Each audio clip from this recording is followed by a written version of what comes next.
Election commission किंवा त्यांचं जे काही नियम आहेत त्याप्रमाणे त्यांनी बॅगा चेक केल्या, त्यांची ड्युटी त्यांनी केली. आणि माझ्या बॅगेत काय पैसे बिसे नाही आहेत, कपडे आहेत, त्यांनी चेक केले. माझे आपले रोजचे रुटीनचं सगळं साहित्य आहे, कपडे आहेत, युरिन पॉट नाही. उद्धव ठाकरेंची बॅग तपासल्यानंतर त्यांनी थेट आरोप केला होता की आता सगळ्यांच्या अमित शहांसह सगळ्यांच्या बॅगा तपासा. डर नाही, त्याला डर कशाला पाहिजे?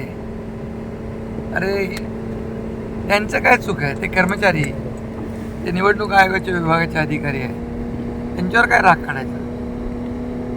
आणि ते त्यांचं सगळं बेसलेस झालेलं आहे. महायुतीच्या सर्व